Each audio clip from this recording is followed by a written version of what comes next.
Quem lembra aí que o Daniel Mastral falava que tinha um advogado que perseguia ele o tempo todo?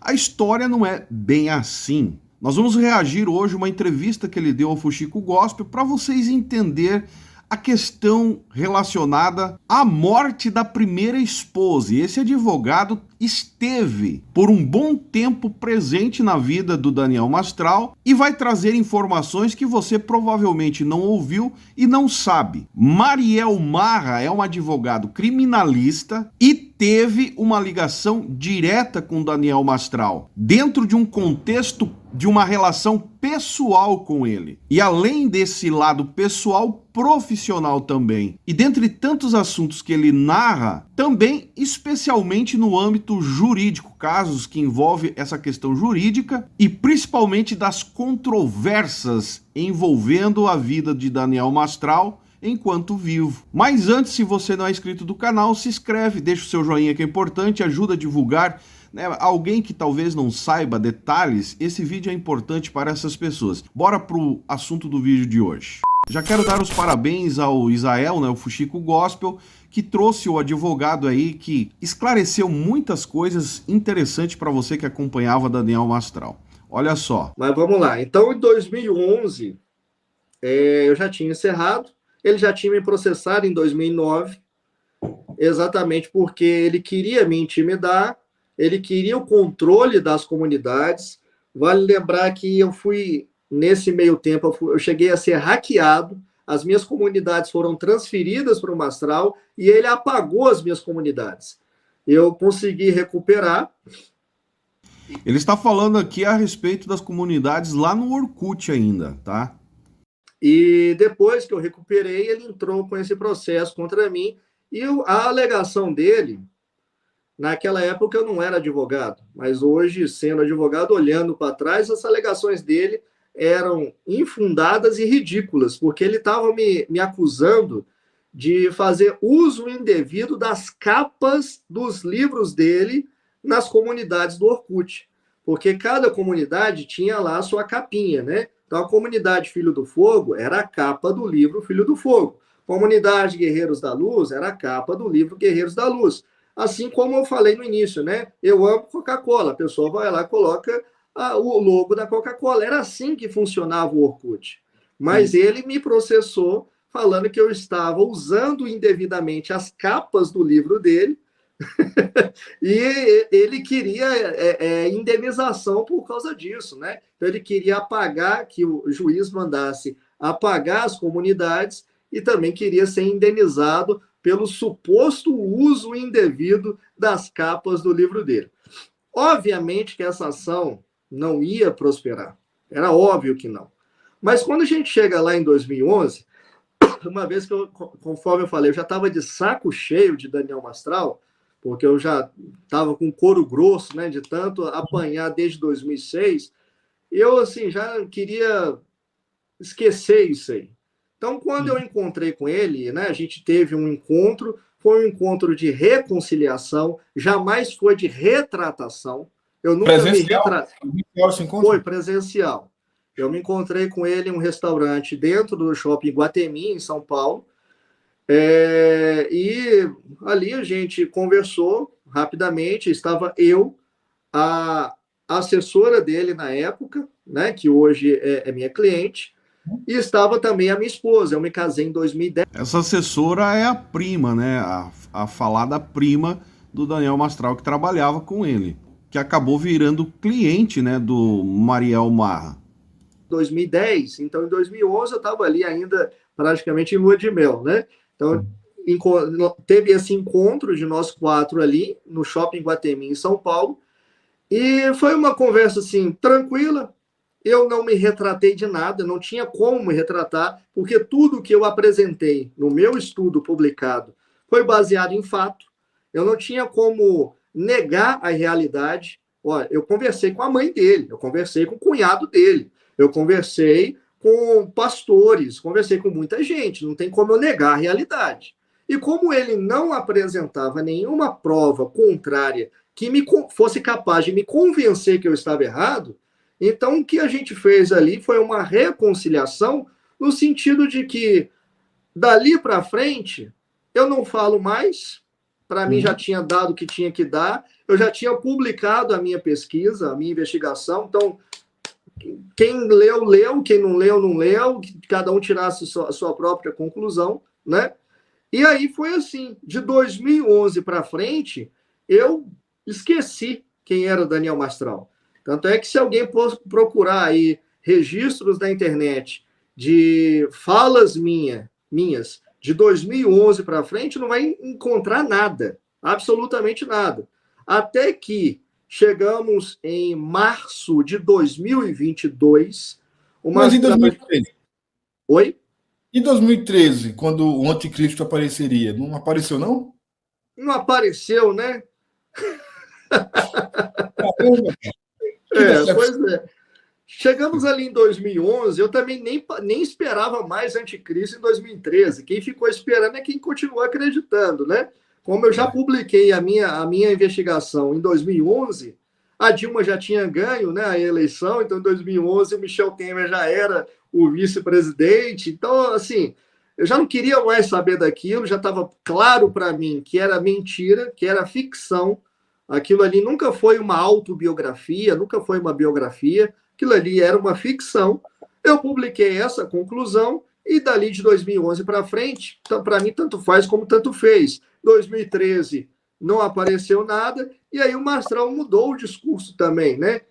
Começava a falar do 45º presidente dos Estados Unidos, aí ele começou a apontar para o Barack Obama, depois apontou para o Trump, entendeu? E ele ia jogando e dançando conforme a música. Então, para mim, eu nem dava mais bola para aquilo ali. E até que chegamos em março de 2022. Em março de 22, Mastral já havia perdido o seu filho, né, que morreu em dezembro de 2018. Em março... A partir de agora, ele vai começar a falar da esposa que faleceu. Detalhes importantes que respondem muitas dúvidas. De 2022, o Mastral já tinha perdido a sua esposa também, a Cíntia, que faleceu em maio de 2021. E em março de 2022, o que estava acontecendo? E aí chegou para mim a informação. O Mastral estava no Instagram atacando de maneira... até expondo fotos, não era assim, maneira velada, não. Ele estava expondo fotos, dando nomes, falando que a ex-assessora dele tinha roubado ele, tinha se apropriado dos recursos do canal dele, né, da monetização do canal dele, e estava acusando ela assim de coisas absurdas. E ele estava fazendo com ela exatamente o que ele fez comigo lá em 2006. Massacrando ela todos os dias no seu Instagram. Stories, feed, e todo dia ele gravava um videozinho falando que ele tinha sido traído, que usava até o exemplo de José, assim como José foi traído pelos seus irmãos, eu também fui traído por uma pessoa muito próxima de mim, e obviamente todo mundo sabia de quem ele estava falando, que a Karen, ela... Ao contrário do André, que nunca apareceu e que depois eu descobri que era mentira, né? Mas ao contrário do André, a Karen, ela acompanhava o Mastral em todos os seminários que ele ia.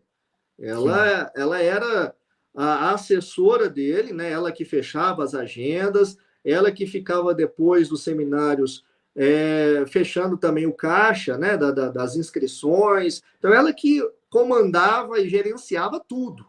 Toda a vida do Mastral passava pela Karen. E ela era até mais do que assessora. Ela era tratada como até empregada doméstica, porque ela fazia tudo. Ela fazia comida, ela limpava a casa, ela fazia tudo. Quanto tempo ela trabalhou lá? Oi? Quanto tempo ela trabalhou com ele? Ela trabalhou 22 anos. Caramba. 22 anos. Então, ela começou desde o início, né, com o Mastral, e acompanhou ele esse tempo todo, até que chegamos aí em março de 2022 e... Oi? Nesse caso, ela seria vítima ou cúmplice? Porque 22 anos ela pegou tudo esse hype, né, do Filho do Fogo. Ô, Israel, eu respondo isso com muita tranquilidade e eu trago como comparação aqueles casos de mulheres que permanecem por anos, dentro de um relacionamento abusivo e sofrendo violência doméstica. Você olha para uma mulher dessa, você pensa, nossa, como é que ela fica tanto tempo apanhando do próprio marido? Como que pode uma mulher se submeter a um tratamento desse por tanto tempo? É claro que existem vários fatores. Primeiro, questão econômica. Segundo, dependência emocional. Né? A dependência emocional mantém as pessoas cativas. E dentro de um relacionamento com alguém que tem um perfil narcisista, o narcisista ele tem uma habilidade incrível de fazer com que a pessoa que está certa, que é a vítima, se sinta mal por ele estar sendo rejeitado. Sim. Então, é uma forma do narcisista sempre manter a pessoa cativa. Cativa, presa. É literalmente uma prisão. E eu posso afirmar isso também com muita naturalidade, porque no caso da minha cliente, existe um laudo psicológico que atesta que todas as enfermidades emocionais e físicas que ela desenvolveu foram em razão do estresse vivido no trabalho. Tem um laudo psicológico atestando isso. Então, o que eu estou falando aqui não é mentira e também não é sigiloso, até porque em um dos processos dela contra o Mastral, já que ele não parava de atacar na internet, né? Isso foi colocado como prova. E é prova. Um laudo psicológico atestando. Oi? Eu compreendo, pastor, mas o que eu pergunto é o seguinte: eu entendo que ela foi vítima e claramente ali foi uma questão até abusiva.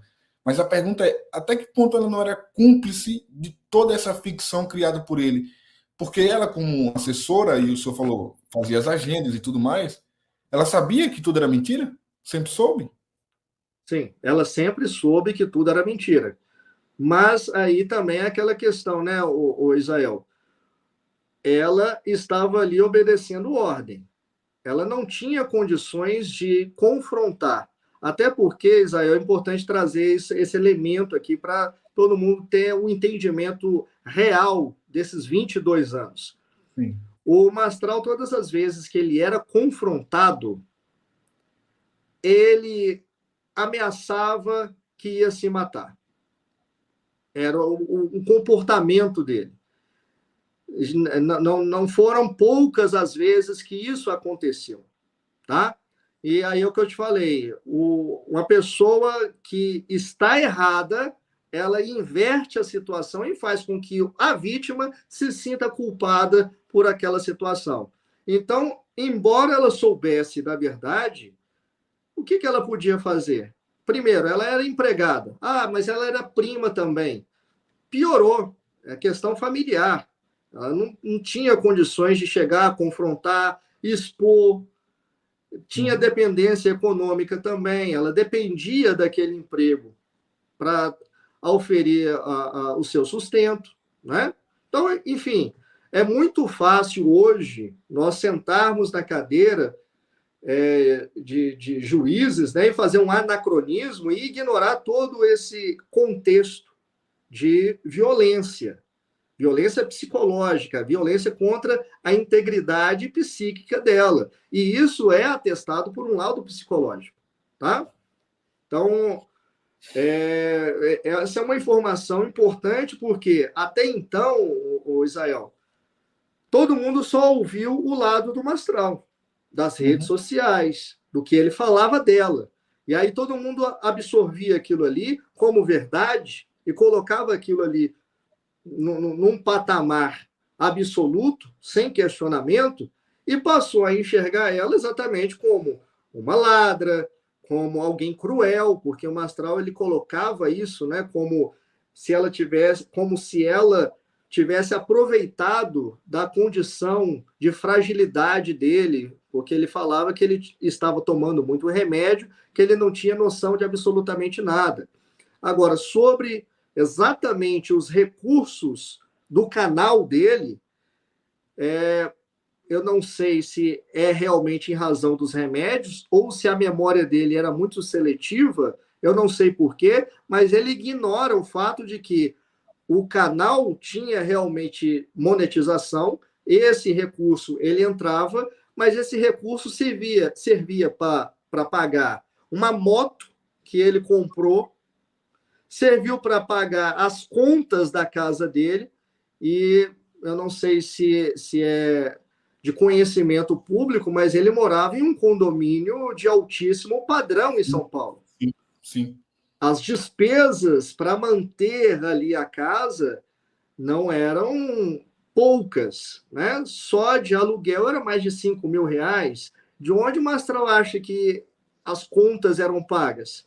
Eram pagas no canal do YouTube. Só que isso ele não fala. Ele fala que a minha cliente roubou ele. Entende? Não que seja relevante no contexto da história que a gente está tentando entender aqui, mas essa sua cliente, ao longo desse mais de 20 anos, teve algum relacionamento com ele? Não, nunca teve. Nunca teve. Inclusive, Israel, essa também foi uma narrativa que ele começou a levantar a partir de março de 2022, dizendo que ela tinha abandonado ele, que tinha roubado ele, porque ela estava com inveja do relacionamento dele com a Daiane, que ela queria se casar com ele, e porque ela não ia se casar com ele, então ela abandonou ele. E não tem nada disso, isso é mentira. Eles eram primos, eles conviveram desde criança. Primo não quer dizer muita coisa, pastor. Vamos ser honestos. Não, Primo não quer. Pelo menos eu nunca peguei prima nenhuma minha, viu, Israel? Desculpa, mas não faz parte dos meus relacionamentos. Então, agora, veja bem. Essa sua cliente, que era assessora dele, ela acaba entrando, ficando ainda mais em evidência. A gente vê isso no inquérito, por exemplo. Depois que a Cíntia morre, há uma investigação que é natural, aí é arquivado o processo, não encontra nada, e aí chega-se à conclusão, basicamente, de que, de fato, foi suicídio. Mas depois ela vai denunciar e abrir uma interrogação enorme a respeito de uma possível participação dele na morte da esposa. Por que ela fez isso?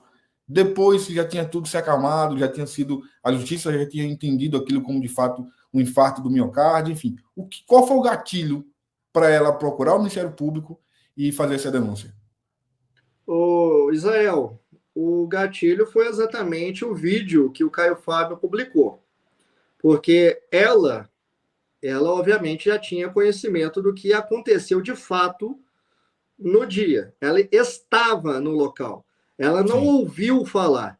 O Caio Fábio foi uma testemunha de ouvir falar. O Caio Fábio ouviu o Mastral contar o que ele fez no dia da morte da Cíntia. Ao contrário do Caio Fábio, a minha cliente, ela estava no local no dia, né? Então, naqueles primeiros momentos, você chegou a narrar o inquérito aqui? Não? Mais ou menos, não todo. Tá. Então, vamos lá. A minha cliente, ela chegou lá pela manhã, chegou na casa do casal, né, do Mastral e da Cíntia, chegou lá pela manhã, tal como ela fazia todos os dias, porque ela tinha que editar vídeos, e aí, conforme eu falei também, ela fazia comida, ela limpava a casa, ela era realmente o faz-tudo, ela que gerenciava tudo. Lembra qual era o dia da semana, não? Não, Israel. Se a gente olhar no calendário e ver o dia da morte da Cíntia, a gente lembra qual é o dia da semana. Mas eu agora não me lembro. Se foi 30 de maio de 2021, é só olhar aí no calendário que a gente chega... Aqui, a Cíntia é a Isabel, né? A Isabel Mastral é um pseudônimo que ela utilizava. Isso. Mas chamava Cíntia. Isabela Mastral e Daniel Mastral. Isso. No início, ele até se chamava Eduardo Daniel Mastral. Depois só ficou Daniel Mastral. Ah, sabia não. Tinha um Eduardo também. No início ele tinha esse outro pseudônimo, né? Eduardo Daniel Mastral. E a Isabela era a Cíntia, né? Então... Ela chegou lá no dia para trabalhar normal? Isso, tal como ela fazia todo dia, porque tinha que editar vídeos, subir vídeos para o YouTube e tal. E aí, quando ela chegou, naquele primeiro momento, ela presenciou que os dois estavam discutindo. A casa onde eles moravam, dentro do condomínio Morada dos Pássaros, né? Que, conforme eu falei, é um condomínio de altíssimo padrão em São Paulo, era onde Gugu Liberato morava, era onde os artistas, né, de São Paulo Me permita, moravam. Oi? me permita lhe interromper só mais uma vez, eu acabei de confirmar aqui. O dia era um domingo também, então ela também morreu em um domingo, assim como ele tirou a própria vida em um domingo. Pode seguir. Ah, tá. Dia da semana, né? Ok. É. Ok. Então, assim, ela chegou lá, tal como ela fazia todo dia, porque, conforme eu falei, ela não era seletista, né? Ela não tinha horário de entrar e horário de sair. Ela fazia tudo. Ela era assessora e ia lá praticamente todos os dias. Tanto é que, conforme você falou aí, era um domingo. Então, ela chegou lá no domingo pela manhã, tinha coisas para fazer na chamada edícula. Edícula era como se fosse um anexo da casa, era onde fazia a gravação dos vídeos, é onde tinha um computador para editar os vídeos, né? Era uma casa muito grande, né? Conforme eu falei, dentro de um condomínio como esse, era uma casa grande e tinha esse lugar chamado edícula. Então, ela vai para essa edícula e dentro da casa, né, da casa principal, ela ouve os dois discutindo no dia, né? O Mastral discutindo com a Cintia, os dois estavam discutindo.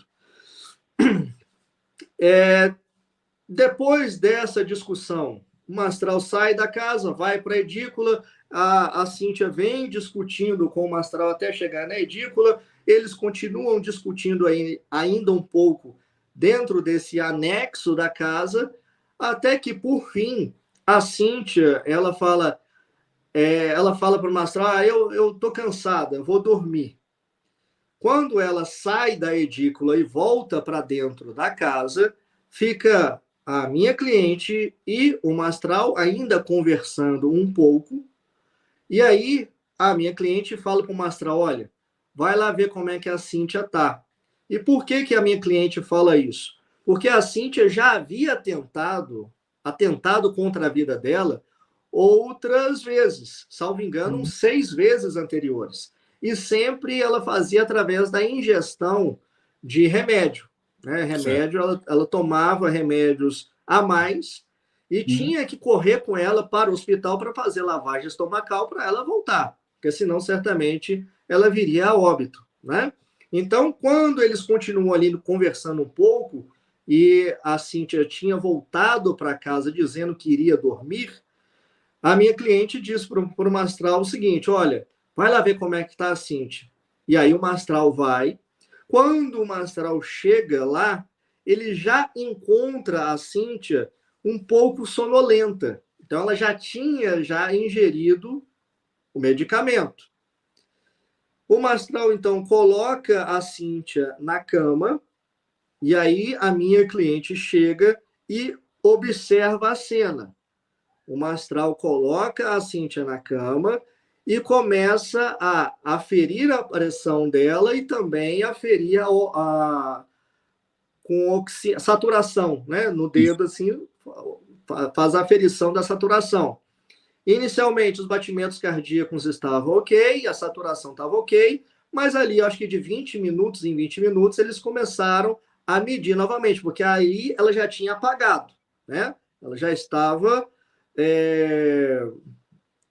já tinha dormido, né? Já tinha tomado remédio, tanto é que a minha cliente ouve a conversa entre os dois e ouve o Mastral perguntando para a Cíntia, você tomou alguma coisa? O que você tomou? E a Cíntia responde para o Mastral, eu tomei só os medicamentos de sempre, e agora eu vou dormir. A Cíntia,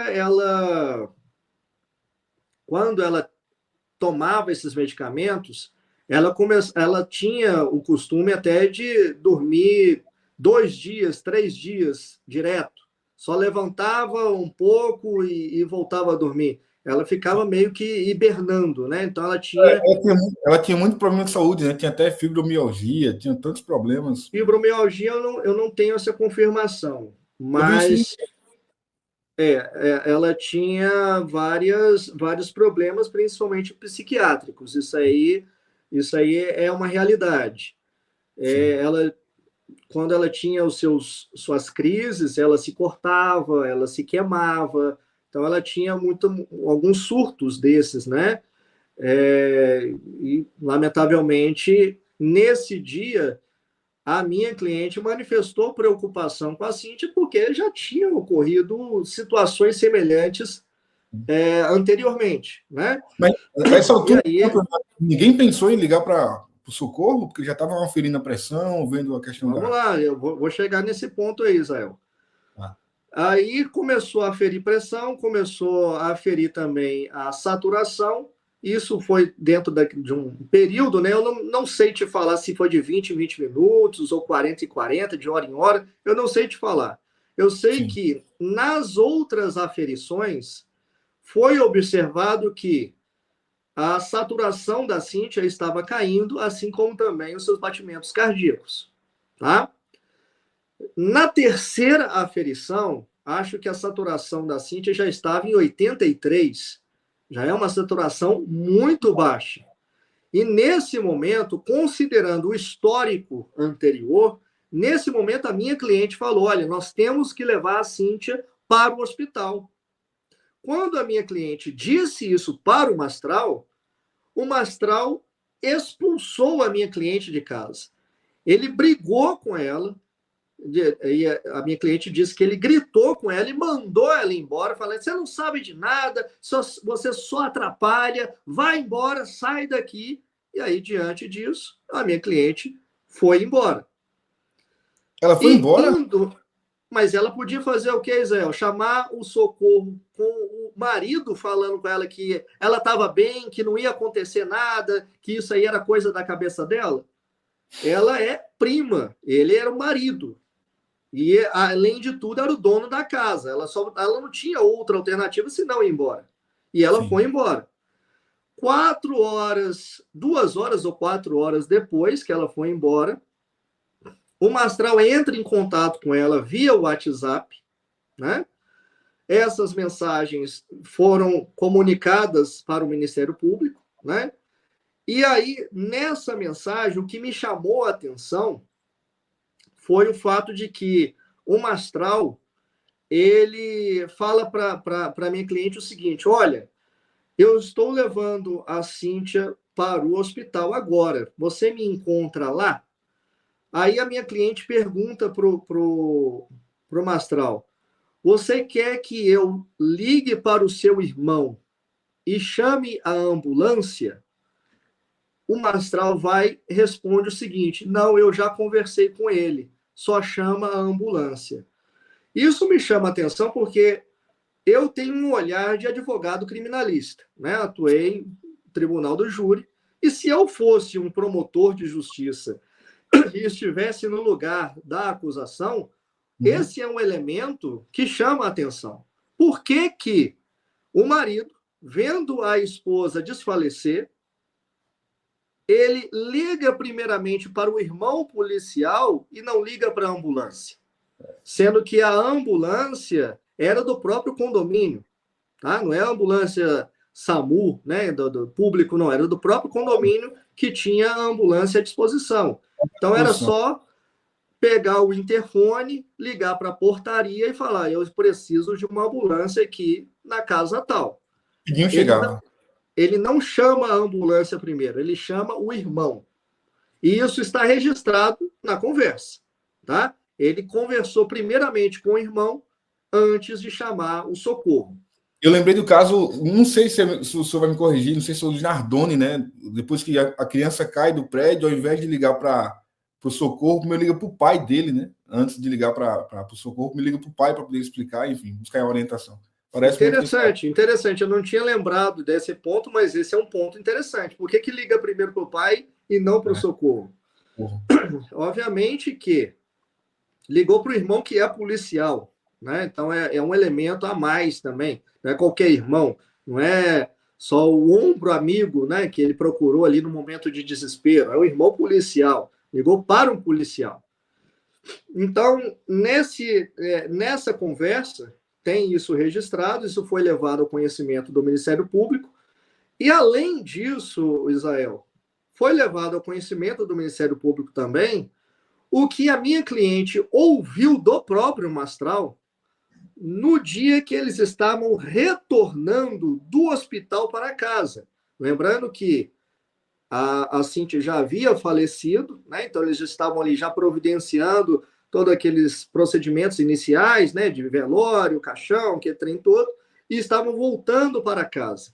E no retorno para casa, o Mastral falou para a minha cliente que ele combinou com o motorista, o enfermeiro, sei lá, da ambulância, de que a Cíntia já estava morta dentro de casa, mas que eles iriam levá-la até o hospital e iria constar no relatório que ela morreu a caminho do hospital.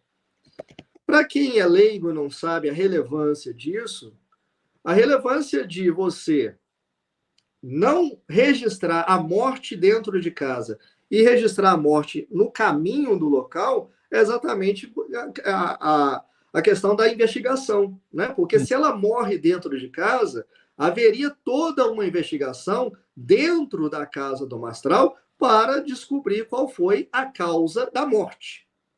Não haveria só a necessidade de fazer um laudo de necropsia, teria uma investigação completa dentro da casa. Mas como ela morreu a caminho do hospital, só foi feito o laudo de necropsia, e quando os policiais foram até a casa do Mastral, ele já tinha trocado o lençol, já tinha, né, preparado a casa. Né? Se ela tivesse morrido dentro de casa, tudo ficaria isolado, ele não teria como entrar em casa novamente, teria todo um procedimento, né, que seria diferente. Mas a minha cliente ouviu do próprio Mastral essa questão de que ele inovou a cena do crime. Ao contrário de registrar que ela morreu dentro de casa, o enfermeiro, combinado com o Mastral, inclusive o nome do enfermeiro é colocado no inquérito, combinado com o Mastral, esse enfermeiro, então, teria registrado que ela morreu a caminho do hospital e que lá, inclusive, tentaram ressuscitá-la, ela voltou à vida e veio a falecer novamente. Ele fala isso no vídeo que ele grava 2 dias depois, exatamente isso. Agora, pastor, eu acabei de abrir aqui o inquérito só para me confirmar a informação. E, de fato, é o seguinte, ele dá esse depoimento, ele presta esse depoimento, salvo engano, 3 vezes no inquérito, ele fala as mesmas coisas, só que ele não fala da prima.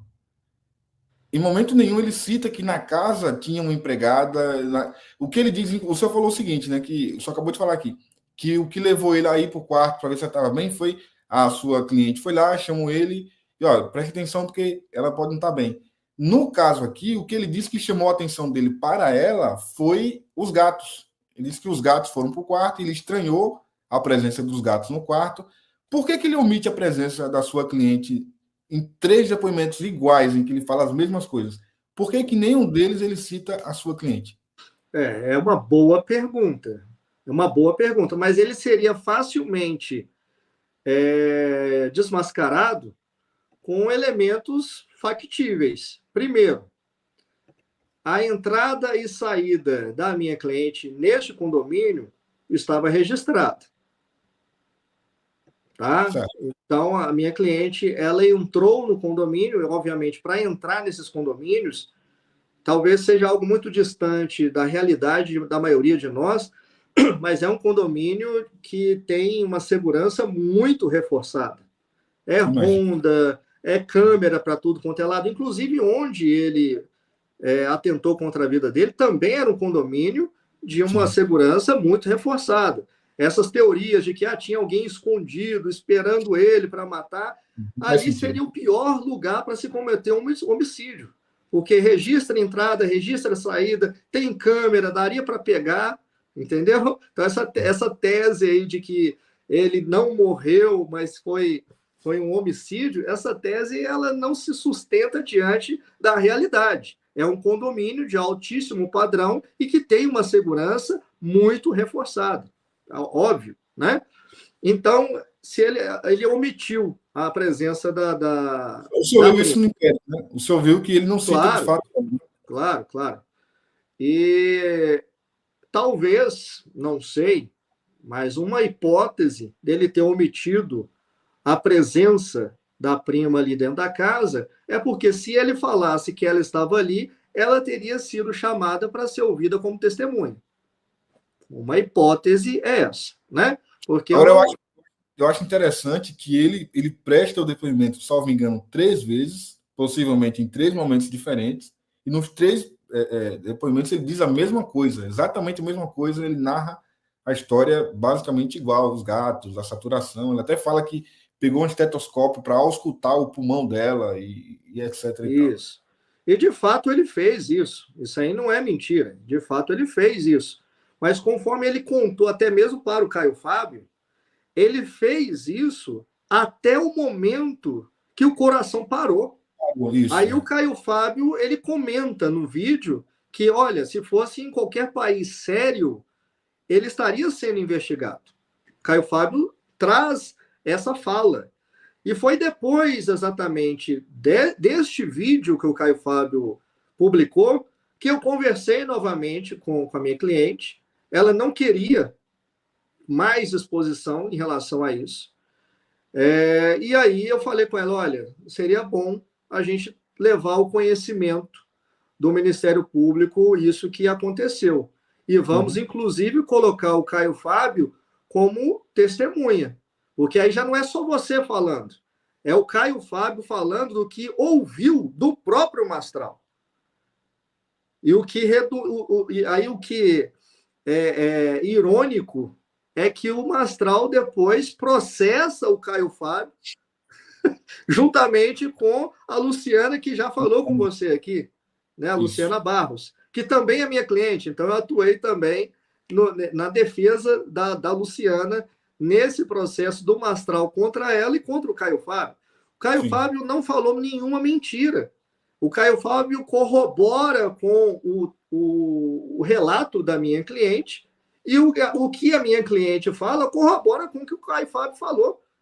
E tudo que a minha cliente fala também tem como comprovar, conforme eu falei, conversas de WhatsApp, entrada e saída dela no condomínio, a chamada do Uber, porque ela foi embora para casa depois que o Mastral expulsou ela de casa, tem um registro disso do Uber. A chamada pegou em tal lugar, foi para tal lugar, tem tudo isso registrado.